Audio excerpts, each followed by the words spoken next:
Hello friends, మనం అందరం celebrity life స్టైల్ని చూసి ఖచ్చితంగా ఒక్కసారైనా ఇలా అనుకొని ఉంటాం. చా, వీళ్ళకేంట్రా అన్నీ ఉంటాయి, బ్రతికితే ఒక్కసారైనా వీళ్ళలాగా బ్రతకాలని చెప్పి అనుకుంటూ ఉంటాం. కానీ అందరి సెలబ్రిటీ లైఫ్ పైకి కనిపించేలాగా అంత ఘరానాగా ఉండదు. ఎంత డబ్బున్నా కానీ, ఎంత పవర్ ఉన్నా కానీ, వాళ్ళ లైఫ్లో కూడా ఏదో ఒక పెద్ద ప్రాబ్లం ఉంటూనే ఉంటుంది. సెలబ్రిటీస్ ఈ ప్రాబ్లమ్స్ని చాలా వరకు ఈజీగా సాల్వ్ చేసుకోగలరు. బట్ ఒక్క హెల్త్ ఇష్యూ తప్ప. లైఫ్లో అన్నీ ఉన్నా హెల్త్ సరిగ్గా లేకపోతే ఆ లైఫే వేస్ట్ అని చెప్పి మనం ఫీల్ అవుతూ ఉంటాం. అలాంటిది అన్నీ ఉండటం వల్ల ఏమో తెలియదు కానీ సెలబ్రిటీస్కి ఎక్కడా లేని వింత వింత హెల్త్ ప్రాబ్లమ్స్ అన్నీ వస్తూ ఉంటాయి. సో ఈరోజు వీడియోలో ఇలాంటి రేర్ ఇంకా డేంజరస్ హెల్త్ ప్రాబ్లమ్స్ బారిన పడిన కొంతమంది ఫేమస్ సెలబ్రిటీస్ గురించి మనం తెలుసుకుందాం. Let's get in to the show. Samantha Ruth Prabhu. Tollywood top heroine అయిన సమంత మయోసైటిస్ అనే ఒక రేర్ డిసీజ్ బారిన పడింది. మయోసైటిస్ అనేది ఒక ఆటో ఇమ్యూన్ డిసీజ్. దీనివలన మజిల్స్ అన్నీ కూడా వీక్ అయిపోతాయి. ఇండియన్ ఆర్మీ మన కంట్రీని మనల్ని ఎలాగైతే కాపాడుతుందో సేమ్ మన బాడీని ఇమ్యూన్ సిస్టమ్ కూడా అలానే కాపాడుతుంది. బయట నుంచి వచ్చే మైక్రో ఆర్గానిజమ్స్ నుంచి మనల్ని ప్రొటెక్ట్ చేస్తూ మనల్ని హెల్తీగా ఉంచుతుంది. కానీ కొన్ని రేర్ కేసెస్లో ఈ ఇమ్యూన్ సిస్టమ్ అనేది మిస్బిహేవ్ చేస్తూ ఉంటుంది. మనల్ని ప్రొటెక్ట్ చేయడం ఆపేసి మన ఓన్ సెల్స్ని అటాక్ చేయడం మొదలు పెడుతుంది. ఇలాంటి టైంలో మన బాడీ ఒక డిసీజ్ స్టేట్లోకి వెళ్ళిపోతుంది. సో ఇలాగొచ్చే డిసీజెస్ని ఆటో ఇమ్యూన్ డిసీజ్ అని చెప్పి అంటాం, లేదంటే ఆటో ఇమ్యూన్ డిజార్డర్ అని చెప్పి కూడా అంటాం. సో ఇలాంటి డిసీజెస్లో వన్ ఆఫ్ ది టైప్సే మయోసైటిస్. ఈ మయోసైటిస్లో మన బాడీ మజిల్స్ అనేవి ఎఫెక్ట్ అవుతాయి. ఛాతి దగ్గర, చేతుల దగ్గర, అలాగే థైస్ దగ్గర కనుక ఎఫెక్ట్ అయిందనుకోండి, దాన్ని పాలిమయోసైటిస్ అని చెప్పి అంటారు. అలాగే వీటితో పాటు స్కిన్కి కూడా ఎఫెక్ట్ అయితే దాన్ని డెర్మటోమయోసైటిస్ అని చెప్పి అంటారు. ఇవన్నీ కాకుండా పూర్తిగా చేతులకి, కాళ్ళకి, అలాగే ఫింగర్స్ దగ్గర నుంచి మజిల్స్ ఎఫెక్ట్ అయితే దాన్ని ఇంక్లూజన్ బాడీ మయోసైటిస్ అని చెప్పి అంటారు. సో ఈ మయోసైటిస్లో చాలా అంటే చాలా సబ్ క్లాసెస్ ఉంటాయి. చాలా అంటే చాలా వేరియంట్స్ కూడా ఉంటాయి. చెప్పాలంటే వీటి వెనక ఇంకా మెడికల్ ఎక్స్ప్లెనేషన్ అనేది ఉంది. బట్ మీకు అర్థం అవ్వాలని చెప్పి సింపుల్గా చెప్పేశాను. కానీ మెయిన్ కాన్సెప్ట్ అయితే మాత్రం ఇదే. ఇంకా ట్రీట్మెంట్ విషయానికి వస్తే అన్ఫార్చునేట్లీ దీనికి కంప్లీట్ క్యూర్ అయితే లేదు. ప్రజెంట్ అయితే స్టెరాయిడ్ థెరపీతో ట్రీట్మెంట్ ఇస్తున్నారు. ఒకవేళ స్టెరాయిడ్స్తో తగ్గలేని అడ్వాన్స్డ్ స్టేజ్ అనుకోండి, ఐవిఐజీ థెరపీతో దీన్ని ట్రీట్ చేస్తారు. సమంత ఇలాంటి ఒక రేర్ డిసీజ్తో చాలా ఫైట్ చేసి ఇప్పుడు మళ్ళీ నార్మల్ అయిపోయింది. నెక్స్ట్ సల్మాన్ ఖాన్. బాలీవుడ్ లో బిగ్గెస్ట్ స్టార్ అయిన సల్మాన్ ఖాన్ హిందీ సినిమాల్లో ఉన్న రిచెస్ట్ సెలబ్రిటీస్ లో ఒకడు. కానీ ఏం లాభం చెప్పండి, అంత రిచ్ అయినా తను మల్టిపుల్ హెల్త్ ఇష్యూస్ తో బాగా సఫర్ అవుతున్నాడు. ఆ మల్టిపుల్ హెల్త్ ఇష్యూస్ లో ఫస్ట్ వన్ ట్రైజెమినల్ న్యూరాలజియా. ఈ కండిషన్ ఉన్న వాళ్ళలో ఒక సైడ్ ఫేస్ లో సడన్ గా పెయిన్ వస్తుంది. అంటే ఎలక్ట్రిక్ షాక్ కొట్టినట్టుగా ఒక పెయిన్ వస్తుంది. దీనికి కారణం superior cerebral artery trigeminal nerve route తో ప్రెస్ అవటం. సో ఈ హెల్త్ ఇష్యూ వలన సల్మాన్ ఖాన్ చాలా అంటే చాలా పెయిన్ ని ఫేస్ చేస్తున్నాడు. మూవీ షూటింగ్ ని పక్కన పెడితే సరిగ్గా ఫుడ్ తినడం కూడా తనకి చాలా ఇబ్బందిగా మారిపోయింది. ఎంత ఇబ్బందిగా మారిపోయిందంటే తను కేవలం 2 బాయిల్డ్ ఎగ్స్ తినడానికి తనకి దాదాపుగా 3 గంటల వరకు పట్టేదంట. సో దీన్ని బట్టి మీకే అర్థమై ఉంటుంది అది ఎంత పెయినో. ఈ పెయిన్ ని సాల్వ్ చేసుకోవడం కోసం 2011లో సల్మాన్ ఖాన్ సర్జరీ కూడా చేపించుకున్నాడు. కానీ ఇప్పటికి కూడా అప్పుడప్పుడు ఈ సివియర్ పెయిన్ ని సల్మాన్ ఖాన్ ఫేస్ చేస్తూ ఉన్నాడు.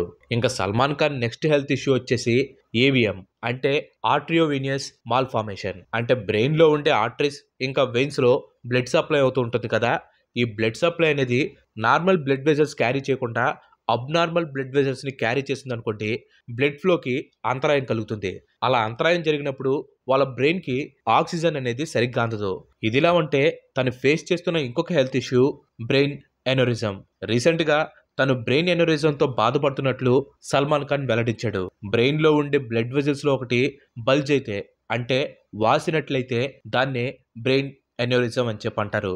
చెప్పాలంటే ఇది చాలా అంటే చాలా సీరియస్ కండిషన్. ఇన్ కేస్ ఆ ఉబ్బిన బ్లడ్ వెజల్ కనుక ఒక్కసారి రప్చర్ అయిందనుకోండి, ఇంకంతే సడన్ గా బ్రెయిన్ స్ట్రోక్ వచ్చే అవకాశం ఉంటుంది. సో ఇలాంటి మల్టిపుల్ హెల్త్ ఇష్యూస్ ఉన్నా కానీ సల్మాన్ ఖాన్ ఎప్పటికీ సినిమాలు చేస్తూ ఫ్యాన్స్ ని అలరించడానికి ప్రయత్నాలు చేస్తూనే ఉన్నాడు.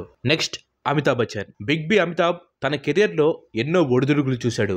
అయితే జస్ట్ తన కెరియర్ లోనే కాదు, హెల్త్ పరంగా కూడా అమితాబ్ ఎన్నో అప్స్ అండ్ డౌన్స్ చూశాడు. అయితే 1984లో తను ఫేస్ చేసిన ఒక రేర్ డిసీజ్ వలన అమితాబ్ బచ్చన్ తన యాక్టింగ్ కెరియర్ కే గుడ్ బై చెప్పేద్దాం అని చెప్పి అనుకున్నాడు. ఆ రేర్ డిసీజ్ పేరు మయాస్థీనియా గ్రావిస్. ఇది ఒక క్రోనిక్ ఆటో ఇమ్యూన్ డిసీజ్. దీని వలన మజిల్స్ అనేవి బాగా వీక్ అయిపోతాయి. మన body immune system by mistake గా బాడీలో ఉన్న న్యూరో మస్కులర్ జంక్షన్ ని అటాక్ చేసినప్పుడు మ్యాస్థీనియా గ్రేవిస్ అనే ఈ రేర్ డిసీజ్ వస్తుంది. ఇలా న్యూరో మస్కులర్ జంక్షన్ అటాక్ అయినప్పుడు మజిల్స్ కి నర్వ్స్ కి మధ్యన కనెక్షన్ అనేది కట్ అయిపోతుంది. అలా కట్ అయిపోయినప్పుడు కళ్ళు డ్రైగా అయిపోవటం, మనకు ఎదురుగా అన్ని కూడా డబల్ గా కనపడటం, ఏదైనా తినేటప్పుడు దాన్ని మింగలేకపోవటం, అలాగే మాటలు తడబట్టడం, వీటితో పాటుగా రెస్పిరేటరీ మజిల్స్ లో వీక్నెస్ లాంటివి సిమ్టమ్స్ గా కనిపిస్తూ ఉంటాయి. యాక్చువల్ గా అమితాబ్ బచ్చన్ కి డిసీజ్ రావడానికి కారణం షూటింగ్ లో ఒక ఫైట్ సీన్ లో ఎదురుగా ఉన్న యాక్టర్ అమితాబ్ బచ్చన్ ని తన పొట్టలో నిజంగా కొట్టడం. సో అలా నిజంగా కొట్టడంతో ఈ డిసీజ్ అమితాబ్ బచ్చన్కి వచ్చింది. అమితాబ్ బచ్చన్కి ఈ డిసీజ్ రావడంతో డాక్టర్స్ తనని ఇంకా యాక్టింగ్కి గుడ్ బై చెప్పామని చెప్పి సజెస్ట్ చేశారు. కానీ అమితాబ్ బచ్చన్ మాత్రం ఈ డిసీజ్ నుంచి కోలుకొని 80 ఏళ్ళు దాటాక కూడా సినిమాలు చేస్తూ ఫ్యాన్స్ ని ఎంటర్టైన్ చేస్తున్నారు. Next Hrithik Roshan. Greek God గా పిలువబడే హృతిక్ రోషన్ ని ఆడవాళ్ళు మగవాళ్ళని తేడా లేకుండా ది పర్ఫెక్ట్ మ్యాన్ అని చెప్పి ఆరాధిస్తూ ఉంటారు. ఎంతలా ఆరాధించే ఈ గ్రీక్ దేవుడు కూడా ఒక రేర్ డిసీజ్ బారిన పడ్డాడు. ఆ రేర్ డిసీజ్ పేరు యాంకిలూజింగ్ స్పాండైలైటిస్. ఈ డిసీజ్ స్పైన్ ఇంకా జాయింట్స్ ని ఎఫెక్ట్ చేసే ఒక ఇన్ఫ్లమేటరీ డిసీజ్. ఈ డిసీజ్ కనుక ముదిరిందనుకోండి కొత్త బోన్స్ అనేవి ఫామ్ అవుతూ ఉంటాయి. ఆ కొత్త బోన్స్ ఎక్కడ ఫామ్ అవుతాయి అనుకుంటున్నారా? మన స్పైన్ లో. ఎస్, మీరు ఎందుకు కరెక్టే. మన వర్టిబ్రాకి మధ్యలో చిన్న చిన్న గ్యాప్స్ ఉంటాయి చూడండి. ఆ గ్యాప్స్ ని ఫిల్ చేసేలాగా ఈ బోన్స్ అనేవి గ్రో అవుతూ ఉంటాయి. దీని వలన స్పైన్ మూవ్మెంట్ అనేది చాలా అంటే చాలా కష్టంగా మారిపోతుంది. ఇది వినటానికి ఏదోలాగుంది కదా. ప్రెసెంట్ అయితే దీనికి ఎలాంటి క్యూర్ లేదు. జస్ట్ సిమ్టమ్స్ ని ట్రీట్ చేస్తూ దాని ప్రోగ్రెషన్ ని స్లో చేయటం మాత్రమే ప్రెసెంట్ ఉన్న ఏకైక option. Next Selena Gomez. Selena Gomez 90s kids కి ఫేవరెట్ పాప్ స్టార్, అలాగే టీవీ స్టార్ కూడా. చిన్న ఏజ్ లోనే ఎంతో ఫేమ్ ని సంపాదించిన సెలీనా లూపస్ అనే ఒక రేర్ డిసీజ్ తో సఫర్ అవుతోంది. లూపస్ అనేది క్రోనిక్ ఆటో ఇమ్యూన్ డిసీజ్. ఈ డిసీజ్ తో ఎఫెక్ట్ అయినప్పుడు మన body immune system by mistake గా మన బాడీలో ఉండే హెల్తీ టిష్యూస్ ని ఇంకా ఆర్గానిజమ్స్ ని అటాక్ చేస్తూ ఉంటాయి. ఈ అటాక్ వలన ఇన్ఫ్లమేషన్ తో పాటు joints, skin, kidneys, heart, lungs, blood vessels అలాగే బ్రెయిన్ కూడా డ్యామేజ్ అవుతుంది. సెలీనా గోమెజ్ కి 2013లో ఈ లూపస్ అనే డిసీజ్ వచ్చింది. అండ్ 2015లో దాని గురించి ఆమె పబ్లిక్ గా రివీల్ చేసింది. యాక్చువల్గా 2017లో ఈ డిసీజ్ వలన సెలీనా గోమెజ్ కి కిడ్నీస్ కూడా పాడైపోయినాయి. ఇలాంటి టైంలో తన బెస్ట్ ఫ్రెండ్ తన కిడ్నీని సెలీనా గోమెజ్ కి డొనేట్ చేసింది. ప్రెసెంట్ అయితే ఈ లోపస్ కూడా పర్మనెంట్ క్యూర్ అయితే లేదు. జస్ట్ సిమ్టమ్స్ ని ట్రీట్ చేస్తూ డిసీజ్ ని కంట్రోల్లో పెట్టుకోవడం తప్ప ఇంకొక దారి అయితే లేదు. నెక్స్ట్ జస్టిన్ బీబర్ అంటూ ఒకప్పుడు పాప్ కల్చర్ ని షేక్ చేశాడు. జస్టిన్ బీబర్ కూడా చిన్న వయసులోనే సూపర్ స్టార్ అయ్యాడు. లైమ్ లైట్ నుండి వెళ్లిపోయిన తర్వాత అంటే 2022లో Justin Bieber Ramsay Hunt syndrome తో బాధపడుతున్నాడు.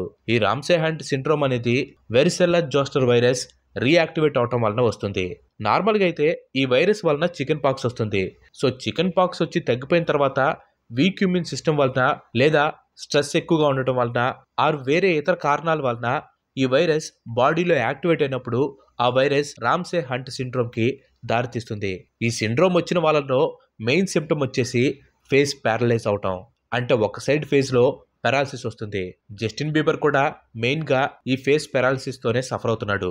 ఫేస్ పెరాలసిస్ తో పాటు painful rashes, ear pain, loss of taste ఇలాంటి సిమ్టమ్స్ కూడా ఈ డిసీజ్ లో కనిపిస్తాయి. దీనికి ట్రీట్మెంట్ గా యాంటీవైరల్ మెడికేషన్ అయితే ఇస్తున్నారు.